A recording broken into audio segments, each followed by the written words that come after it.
welcome back to my channel. I'm Maria. What's your name? Nice to meet you. Let's shake hands, become friends.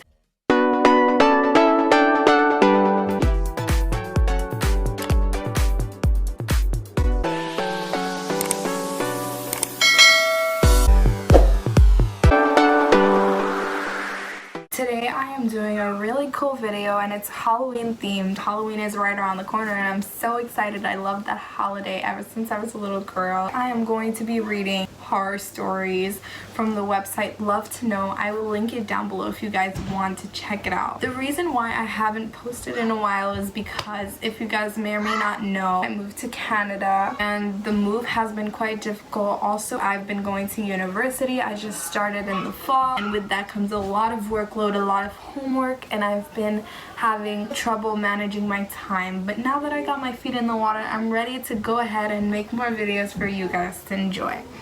Now, before we get started, let me just dim the light, and by that I mean put my jacket over it, because why not? Okay, so now that I got the whole theme and the mood, let's go ahead and read some scary stories. Make sure you give the video a big thumbs up and subscribe for more videos just like this. Thank you. The first story that we are reading is called The Peace and Plenty Inn. I'm just gonna cross my leg. I was gonna wear my jacket, but I don't have it anymore. We're going to read these. Alright. You know what? I have a better blanket. I'll be back.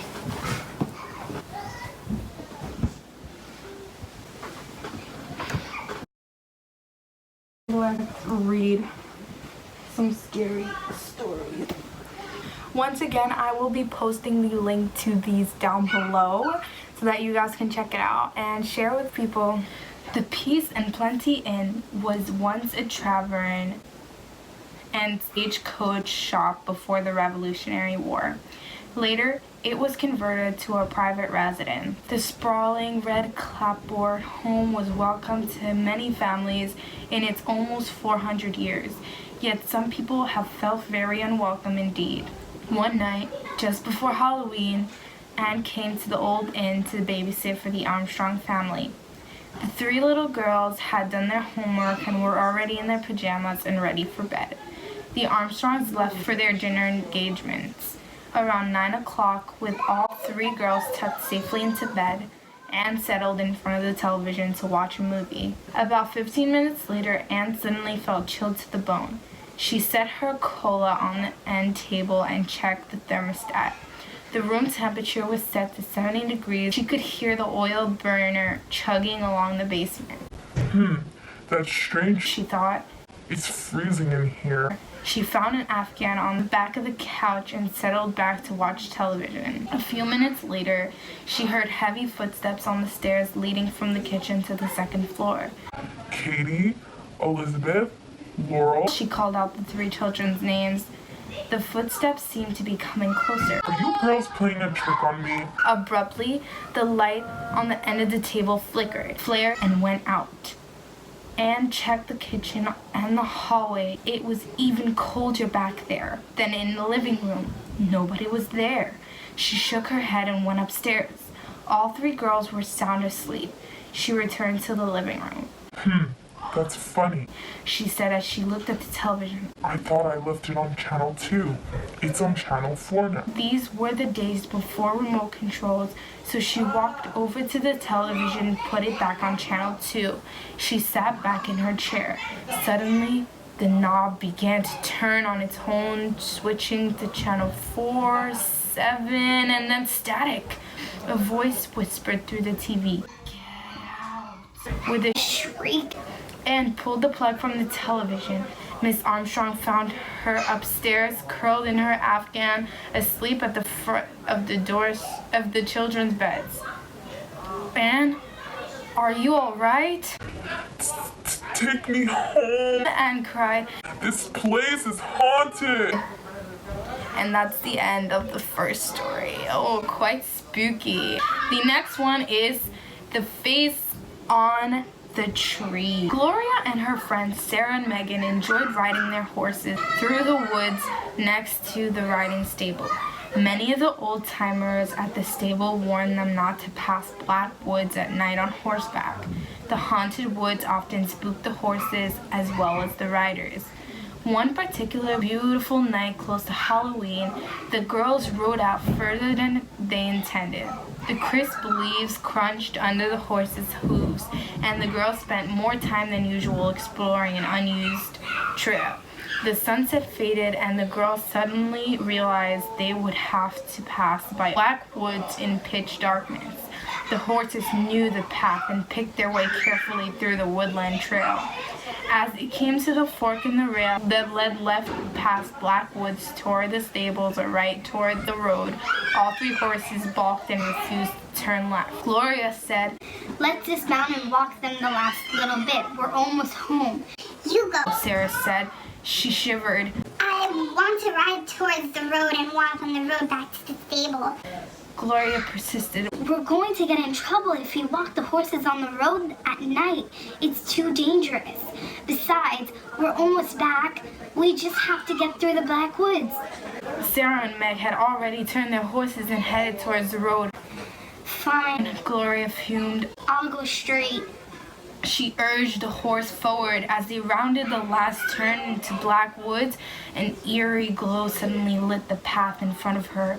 Gloria urged her trembling horse forward. As she turned the last corner through black woods towards the riding stable, the glow became stronger and centered on a huge lightning-struck oak tree. On the trunk of the tree, a woman's face appeared. She glowed with a white light as her lips moved. She whispered, "Tell them I'm innocent." Gloria kicked her horse, but the horse needed no urging. He flew through the woods and stopped at the stable door, trembling in fear. The next day, one of the stable owners, Tommy, stopped by while Gloria groomed her horse. Tommy had heard that Gloria had ridden alone through black woods after dark, and so close to Halloween. As she curried her horse, Gloria worked up her courage and asked, "Tommy, why do people say we shouldn't go into black woods at night?" Because of the hanging tree. Tommy said. "The big oak." It was a statement from Gloria, not a question. The very one. Said Tommy. The apparition's words echoed in Gloria's mind. "Tell them I'm innocent," she shivered. She never rode anywhere near black woods or the old hanging tree ever again. Wow. This one's a little spookier. Wow. Riding home from the party. 15-year-old Jacob went into the garage to retrieve his bike to ride to a Halloween party, but discovered the front tire was flat. Running late, he hopped on his sister's bicycle and pedaled towards his friend's house. He turned down the lonely side street skirting the woods that he and his friends used as a shortcut through town. He shrugged off the creepy feeling someone was watching him as he neared the darkest part of the street and sped through as fast as he could. He arrived at the party and stayed until 10 p.m. On the way home, he considered not using the shortcut, but he needed to study for a math test and wanted to get home as fast as possible. He started down the narrow lane when he noticed someone was in the middle of the street. It must be some kid from the party taking the shortcut home. Jacob slowed down as he drew closer. The figure turned around.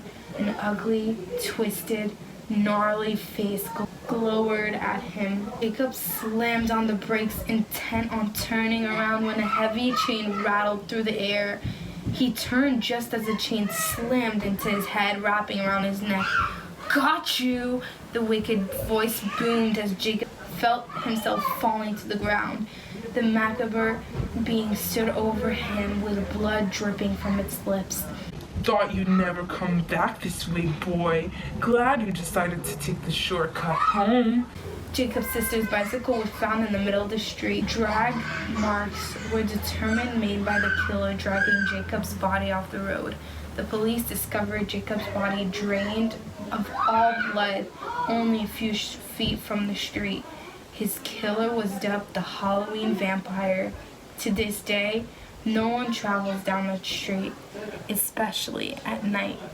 Oh my god, I feel like these stories are getting so creepy. Oh my god. I think I'm like scared and I need to pee now. I'm going to go and come back. Moss Man and the Bully. One Halloween, a group of teenage boys decided to play a prank on the bully. They invited him to a secret initiation into the Society of the Forest. The most popular high schoolers would be in attendance. They chose a spot where the ground was completely covered in moss. One of the boys dressed in a camouflage ghillie suit and hid in the thickest, while others dressed in black robes with hoods gathered around a makeshift altar underneath the tree canopy. The bully arrived and the ceremony began with unintelligible chants. The bully looked about and decided he'd been punked. He shouted threats at the hoaxers.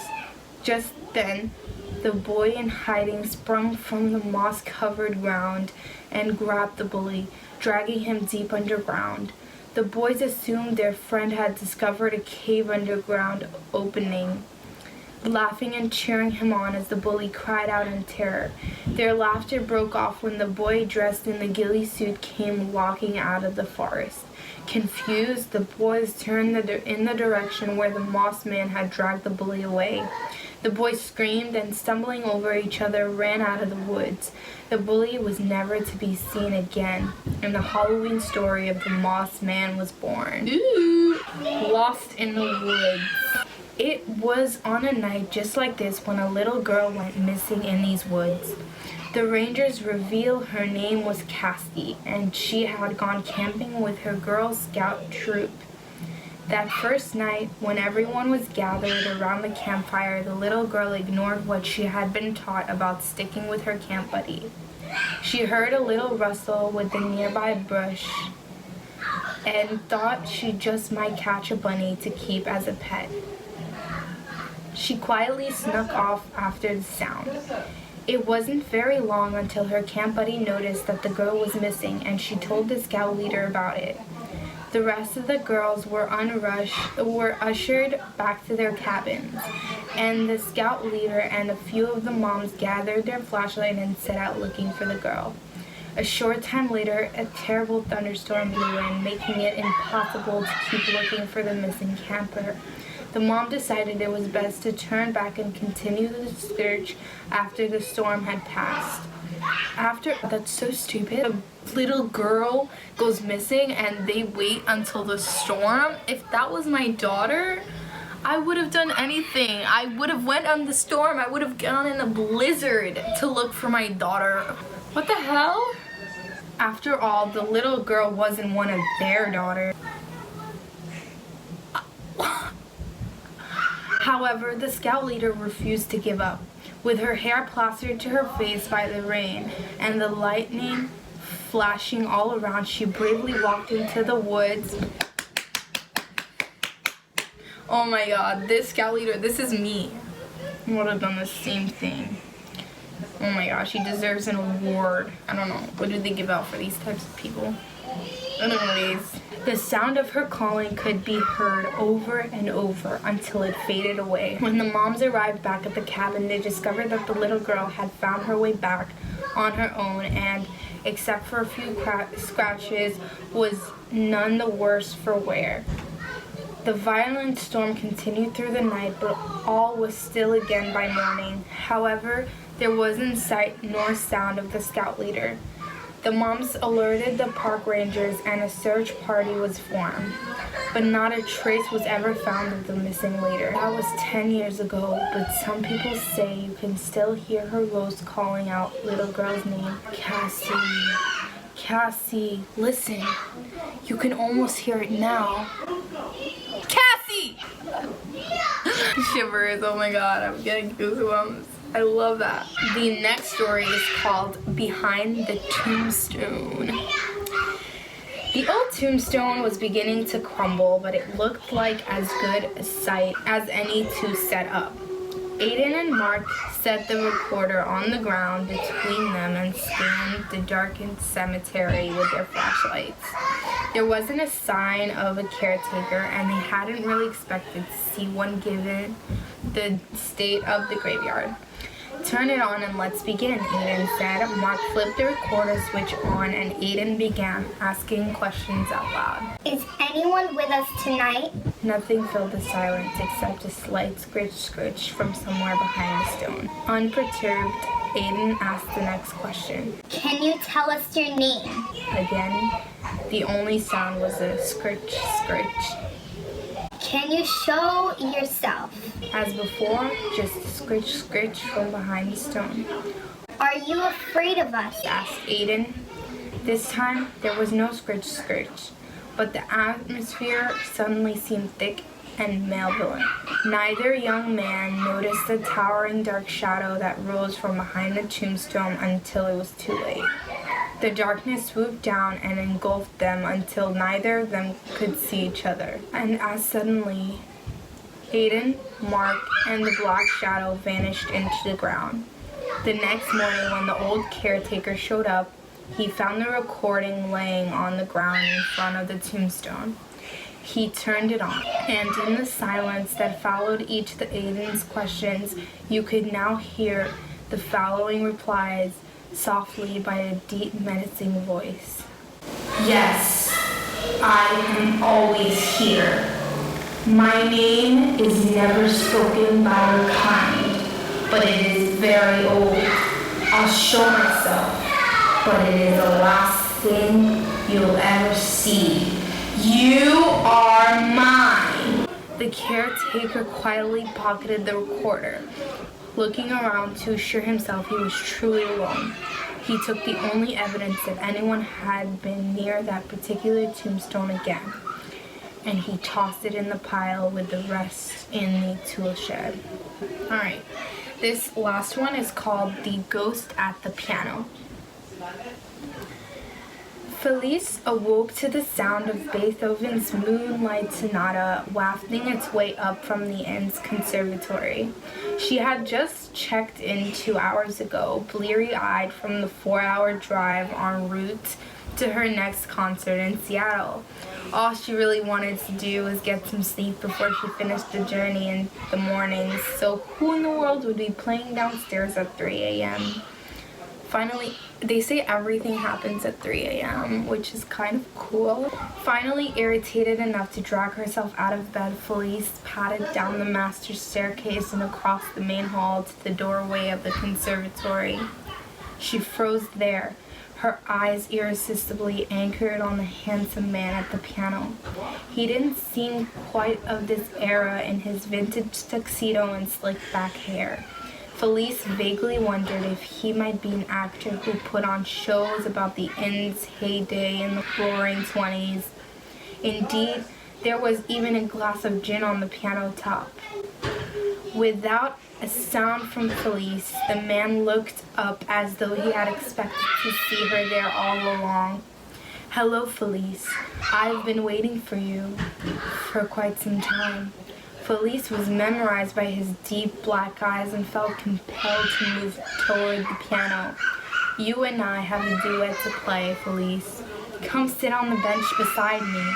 Felice found she couldn't resist the man's command, and she slowly sank onto the bench next to him. A sudden shiver overtook her as she felt a distinct chill in the air. "Put your fingers on the keys, Felice," the man gently coaxed with a predatory gleam in his eyes. As if of their own volition, Felice's hands reached for the keyboard and settled there ready for the next command. "Now play. You know the tune." Felice hesitated, but her hands no longer obeyed her, and they began to play the sonata that had drawn her down the stairs. The man fell into accompaniment.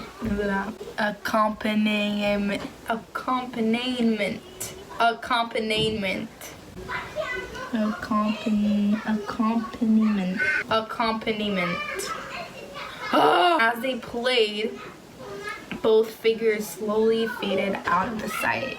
That was Felice's final performance. I love it. These stories are so amazing.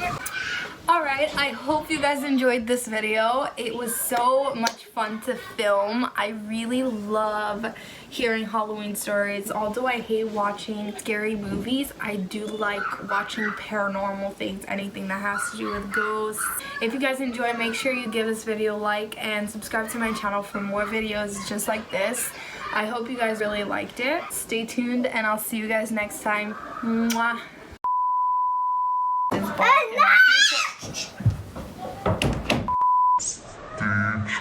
Many of the old timers